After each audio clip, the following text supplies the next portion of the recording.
بسم الله الرحمن الرحيم. الحمد لله رب العالمين، والصلاة والسلام على أشرف الأنبياء وأطهر المرسلين، شفيع المذنبين وحبيب رب العالمين، محمد صلوات ربي وسلامه عليه وعلى آله وصحبه الطيبين الطاهرين.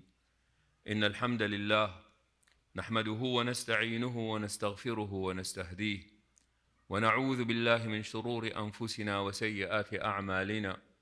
من يهده الله فلا مضل له، ومن يضلل فلا هادي له، وأشهد أن لا إله إلا الله وحده لا شريك له، وأن محمدا صلى الله عليه وسلم عبده ورسوله. أما بعد، فإن أصدق الحديث كتاب الله، وخير الهدي هدي محمد صلى الله عليه وسلم. In the name of Allah, the compassionate, the most merciful, all praise is due to Allah. We bear witness that no one is worthy of worship but Allah, and we bear witness that Muhammad sallallahu alayhi wasallam is indeed his final messenger. The best of speech is the book of Allah. The best of guidance is the guidance of Muhammad sallallahu alayhi wasallam. May Allah subhanahu wa ta'ala make us amongst those who listen to the best of speech, the book of Allah, and follow its commandments. And may Allah subhanahu wa ta'ala make us amongst those who come to know the best of ways, the way of Muhammad sallallahu alayhi wasallam, and make us amongst his followers. Allahumma ameen, Allahumma ameen, Allahumma ameen.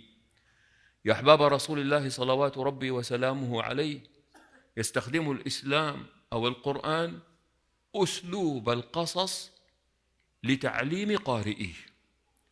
The Quran employs a beautiful tool that is globally, humanly recognized as a way of teaching. And that is by means of telling stories. See, we human beings, we love stories.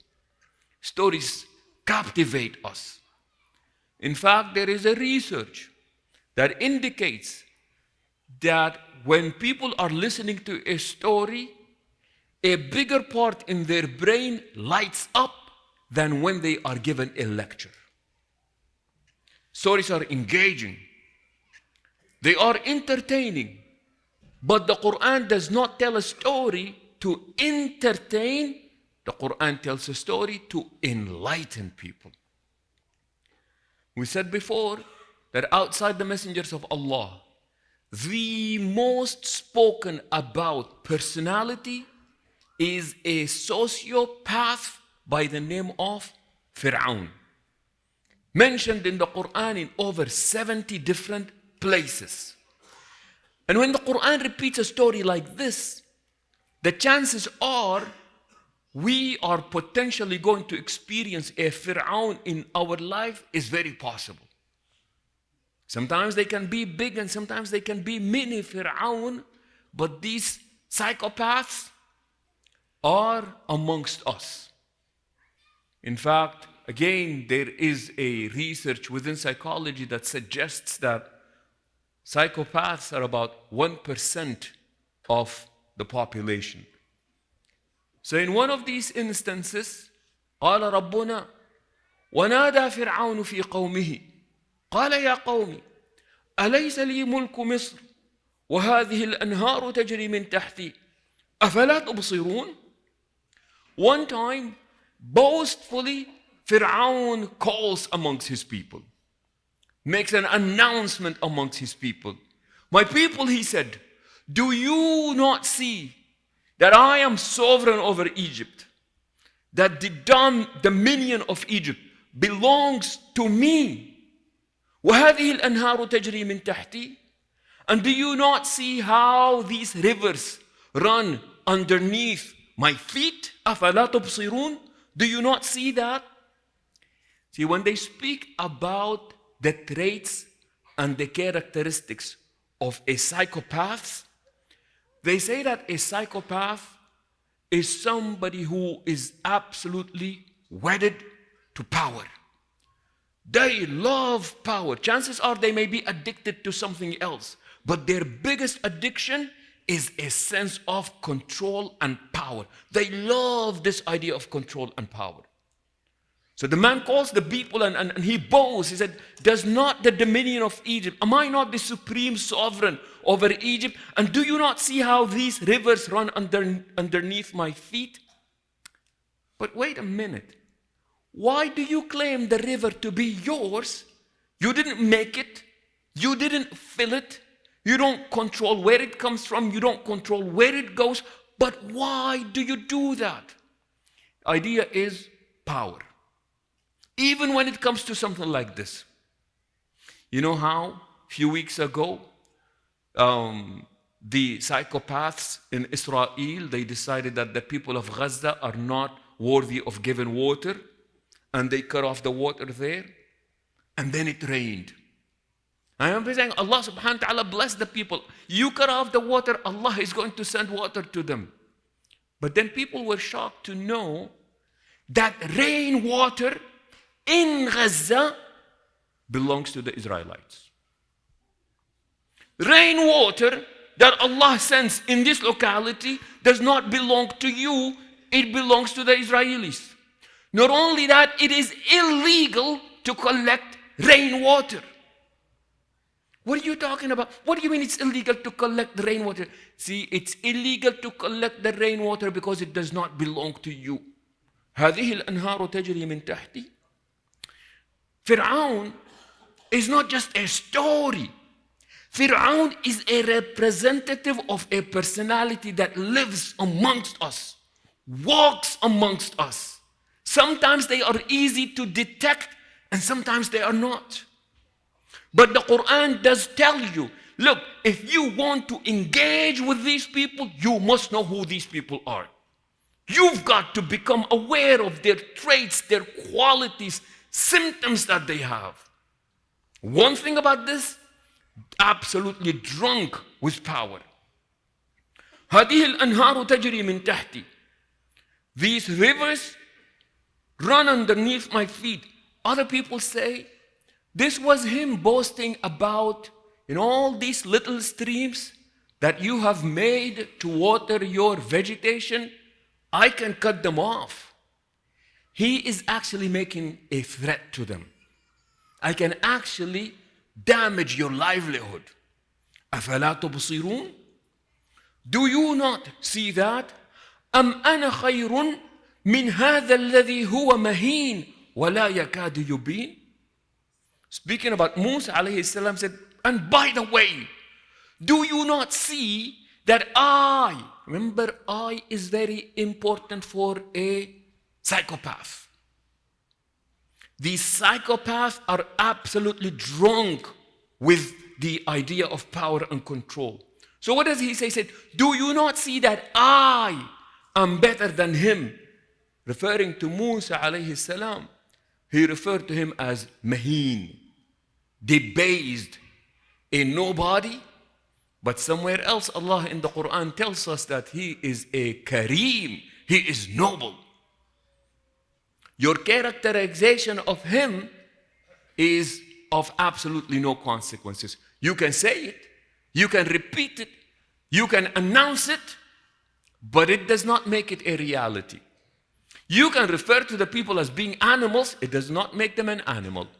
But see, what happens is that every accusation that Fir'aun makes is actually also a confession at the same time. Every accusation Fir'aun makes is a confession about his own self. Maheen wala yakadu yubin. He's not even articulate. He does not speak as well. He speaks with an accent. He's not able to articulate. He is unable to express himself. Look at them. فلولا ألقي عليه أسورة أسورة من أسورة من الذهب أو جاء معه الملائكة مقترنين. You not see that he does not have any bracelets of kingship to indicate his importance. He doesn't have any of this. And why is he not accompanied by the angels? See, one thing about psychopaths, subhanallah, and you get to see this a lot. Number one, they say psychopaths never answer a question directly. They are very good in diverting away from the main point. Number 3, they speak a lot, but they say nothing. Wait a minute. None of this. Musa alayhi salam was not boastful. Nobody questioned your power. But why are you talking about things that people never brought up? What is wrong with you? Why can't you keep a conversation straight?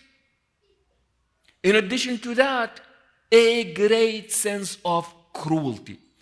Subhanaka ya Rabbi. See, when the Quran tells us about Fir'aun, the Quran does not come and directly say Fir'aun was a cruel man. But the Quran gives you hints that through which you can tell, man, this dude is absolutely cruel. His wife finds a baby by the riverbank, holds the baby. And what does she say? She says what every sane human being says. قُرَّةُ عَيْنٍ لِي وَلَكَ. Try this, my brothers and sisters. You hold a baby. What's the first thing that almost everybody does naturally? You smile. You smile. You hold a baby and you smile. Not only that, but you can sense joy in your eyes. قُرَّةُ عَيْنٍ لِي وَلَكَ. You sense the joy in your own eyes. You just be holding up, you be smiling, talking to the baby, knowing that the baby does not understand. You talk to the baby. قُرَّةُ عَيْنٍ لِي وَلَكَ. A comfort to your eye and my. And then she makes the weirdest request. Absolutely the weirdest request. لا تقتلوه. لا تقتلوه. Don't kill him. Who would think of it? Who would think of it that this woman, after saying, this has been a joy to my eye and potentially to your eye, and then immediately she says, لا تقتلوه. Don't kill a baby. You know, when you have to convince somebody not to kill a baby, do you know how cruel that person has to be? Do you know how mind-boggling it is to speak to an adult and let them know that killing babies is wrong? See, the Quran doesn't tell you Fir'aun is bad, but the Quran gives you every indication. If you read the story, man, please don't kill the baby. Why are you even saying this? Why are you even saying this? Like, an adult should know that you just don't kill babies. Sociopath that we saw in New York, that used to be in the administration, working for the State Department, all seen him walking, finding a Muslim, a street vendor. What does he say? With a smile, smirk on his face, and what does he say? Killing 4,000 babies is not enough. That's a sociopath right there. They are amongst us. Like the title of the article said, snakes in the grass. You don't see them. But every now and then, they make these statements. And then what happens? Then the Quran tells us, as the people are listening, strange announcement comes. فَاسْتَخَفَّ قَوْمَهُ فَأَطَاعُوهُ. You know, the Quran was talking about Fir'aun, saying all this nonsense, about how much dominion he has and the sovereignty he has and the power that he controls and how he is better than Musa alayhi salam, and Musa lacks basic indications that he is of importance, does not have bracelets of kingship, he is not articulate, not able to speak. And then the Quran said, the impact on the listeners has been فَاسْتَخَفَّ قَوْمَهُ فَأَطَاعُوهُ. The man has made fools of his people, so they obeyed him and they just followed along. Tyranny can only exist with ignorance. Tyranny is only possible when the masses are ignorant. And that is why in dictatorship, one thing that dictators do over and over and over again is to keep the people ignorant. Because the more ignorant people are, the easier it is to manipulate them.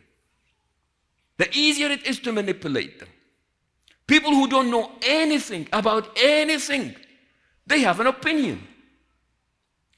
Based on what? Do you know that of all the countries in the world, Israel is the biggest recipient? That's why they refer to it as the queen of welfare recipients. Over $150 billion given so far, at least of what we know. Do you know, despite the fact that they are the biggest recipients of welfare, do you know that of all the countries around the world, the country that spies most on the United States is not Russia, is not Iran, not a country from within the Middle East. The country that spies most on this country is Israel. But they're our biggest ally. So this idea of withholding information from people, keeping people ignorant, what do you end up with? Masses who are just able, who are easily manipulated to follow. But the good news is, it is changing. It is changing, man. I see young people, and you see this idea of social media, and I have a confession to make. I've never liked social media. But now that you see when social media is put to a good use, the consequences of what can happen. And these people are scared, man. They're scared. They're talking about, man, what is it about the Palestinians? Man, what is it about the people of Gaza? Why are they so resilient? Why is it, despite the fact that this country is so powerful, how is it that they're fighting back? People are actually admiring. How is it that a man is able to run onto one of the most complicated, the best tanks in the world, and able to just run and just make that thing explode? Where do they get that courage from? And everybody's man, it's Islam, man. It is the Quran, man. It is the book that they read. So as a consequence, what's happening now? People are really interested in the Quran. I love the way that the people fight. Why are they fighting like this? They read the Quran. I need to read me some, man. I need to read me some of the Quran. As somebody once said it, he said, my favorite name of Allah is Al-Mumit. My favorite name of Allah, he said, is Al-Mumit, the one who deals death. It is one of the names of Allah. But why is it the most beautiful, your favorite name? He said, man, every time I see wrong, I speak against it because I know that only Allah can take my life away. That's beautiful, man. That is power right there. That is yaqeen. That is certainty right there. So we see this, and it's beautiful. And as we all know, there is a ceasefire in place now. May Allah subhanahu wa ta'ala keep all the people of Gaza safe, Ya Rabbil Alameen. You know, people are excited. We are genuinely excited that, man, one peaceful night. No more dying, even if it be just for a few hours, for a few days.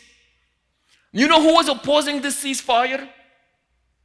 This administration was opposing the ceasefire. One thing that they were afraid of is, man, if you put a ceasefire, these journalists go back, well, we're going to be looking bad, man. We're going to look bad. Remember, they're not feeling sad and sorry for the people who died. They're worried about their own image. People are going, what are people going to say about us?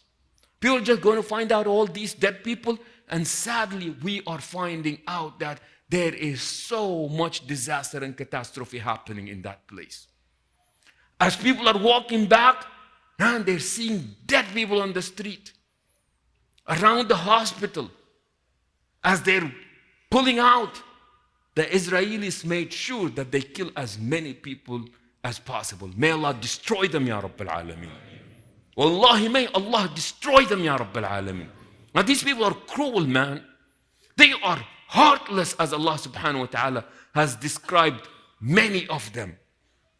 And remember, we say the word many, not all. Please remember, and we repeat this, not because we are afraid, not because we want to be politically correct. Wallahi, we mean it. Some of these Jewish men and women have had a better standing than a lot of Muslims. Their courage, their sense of justice is just being brilliant. Just being brilliant. They speak and they articulate and they defend the Palestinians, the people of Gaza, better than most Muslims have been. We love these people. May Allah bless them, Ya Rabbil Alameen. Wallahi, may Allah bless them. Because remember, not every Jew is a Zionist. And not every Zionist is Jewish. So we see this. We want the peace to continue. We want the peace to continue. The Prophet ﷺ taught, لا تتمنوا لقاء العدو. Do not pray to meet your enemy in the battlefield. Don't wish to meet the enemy in the battlefield. Sallallahu al-afiyah. Ask Allah subhanahu wa ta'ala to resolve this through peaceful means. But if they don't, you better put up a fight. You better put up a fight if they don't. May Allah subhanahu wa ta'ala bless the people of Gaza. May Allah subhanahu wa ta'ala help the people of Gaza. May Allah subhanahu wa ta'ala prolong this peace, Ya Rabbil Alameen. أقول قولي هذا وأستغفر الله لي ولكم فاستغفروه إنه هو الغفور الرحيم.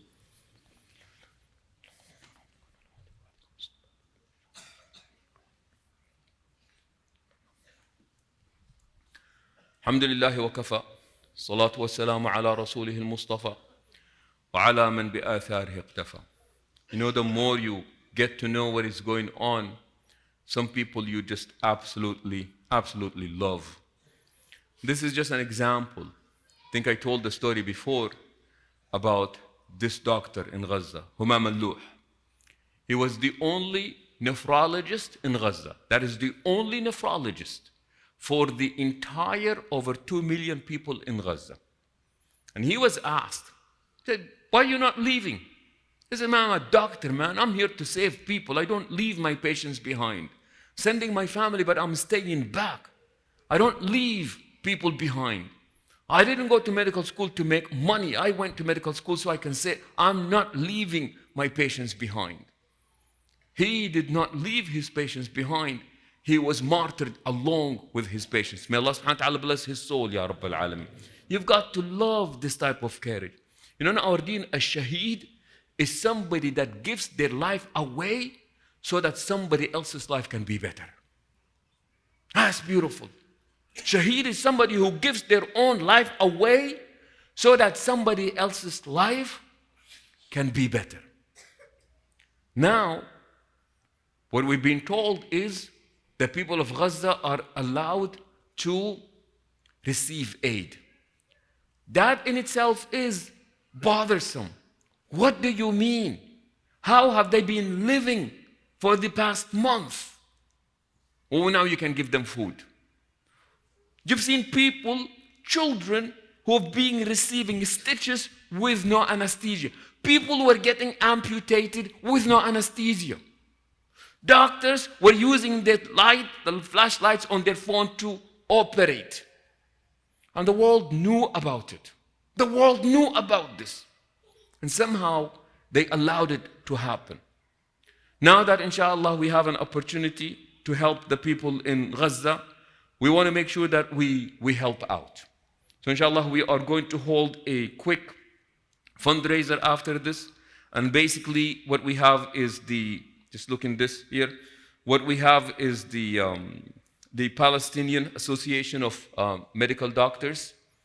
And what they're doing is they are trying to help the people in Gaza as much as possible. Along with the people who are doing this type of work, we also want to help the people who are doing advocacy. One of the idea of making people aware. Once people become enlightened, that's very telling.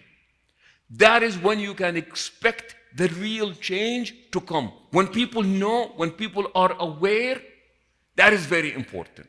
So along with the relief work, we also want to help in the people who are doing the advocacy work. That would be places like CARE, places like Yaqeen Institute, and Muslim Legal Fund. So inshallah, after Salah, I think that the majority of us are off. Please stick around. Don't get up and leave.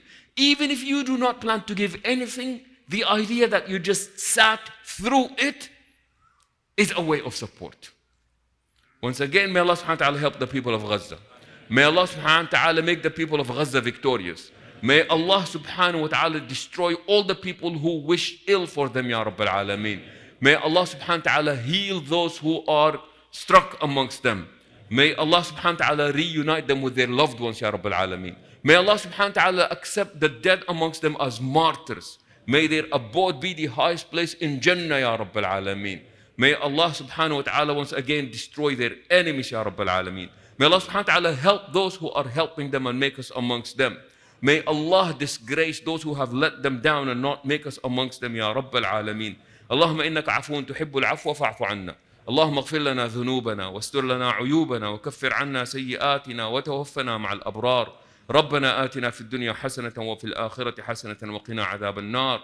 عباد الله إن الله يأمر بالعدل والإحسان وإيتاء ذي القربى وينهى عن الفحشاء والمنكر والبغي يعظكم لعلكم تذكرون فاذكروا الله يذكركم واشكروه على نعمه يزدكم ولذكر الله أكبر والله يعلم ما تصنعون وأقم الصلاة.